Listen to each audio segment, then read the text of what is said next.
Festive સિઝન્સની અંદર બધા જ લોકો પોતાના અલગ અલગ બ્રાન્ડ સાથે કનેક્ટ થતા હોય છે, માર્કેટિંગ કરતા હોય છે અને બ્રાન્ડ્સને ડેવલપ કરતા હોય છે. તો I am a branding consultant. I start to support to my friends. તો હું વાત કરીશ કે જેટલું પણ મારું આ પ્રિમાઇસીસની અંદર ડેકોરેશન્સ છે, બધી જ વસ્તુ મેં મારી જેટલા પણ ક્લાયન્ટ્સ છે, જેટલા પણ ફ્રેન્ડ્સ છે, એ લોકોના સપોર્ટને લઈને જ કર્યું છે. તો આખું ડેકોરેશન કહેવાય ને કે આખું લોકલી કર્યું છે અને વુમન રિલેટેડ બિઝનેસ જેટલા પણ સેન્ટ્રિક્સ છે એના માટે કામ કર્યું છે.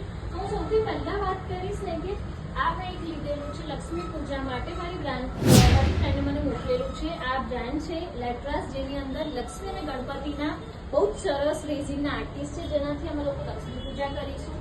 એના પછી છે આટલી સરસ ગંગાવતી, જે ગુર્જસ્વી બંદેશ કરીને બ્રાન્ડ છે, જેમને મને મોકલ્યું હતું, જે લોકો હોમ બેઝડ આ બધી વસ્તુ બનાવતા હોય છે. એના પછી એક ઓર રેઝિન આર્ટનું મને મોકલ્યું છે. એની સાથે એક જણે કેન્ડલ મોકલી છે, જેને અમે ડેકોરેટ કર્યું છે. સેમ હિયર આ જે પણ નાની નાની વસ્તુઓ છે, ક્યાંક ને ક્યાંક કોઈક ને કોઈક બનાવતા જાય છે, જેને મેં યુઝ કર્યું છે. એના પછી આટલી સરસ જો તમે રંગોળી જોઈ રહ્યા છો, એ પણ મારી એક શિલ્પા કરીને ફ્રેન્ડ છે, ક્લાયન્ટ બી છે, જેમને સપોર્ટ કરવા માટે અમે લોકો એમની આ રંગોળીને યુઝ કર્યું છે. આ ડેકોરેશન પણ મારા ઘણા બધા ફ્રેન્ડ સાથેનું છે. અને ગુર્જસ્વી બંદેજ કરીને છે, જે મારા ફ્રેન્ડ છે, જે આ ટાઈપની રંગોળી કુંદન પર બનાવે છે. સો ગાઈઝ, કેટલીક વાર એવું હોય છે કે આપણે આપણા ફ્રેન્ડ્સને સપોર્ટ કરવા માટે, ક્લાયન્ટને સપોર્ટ કરવા માટે જ્યારે એમની જ વસ્તુઓ લઈને એમની જ બ્રાન્ડને ગ્રો કરીશું ને, તો એનાથી મોટો પોર્ટફોલિયો તો કેવી રીતે બની શકે.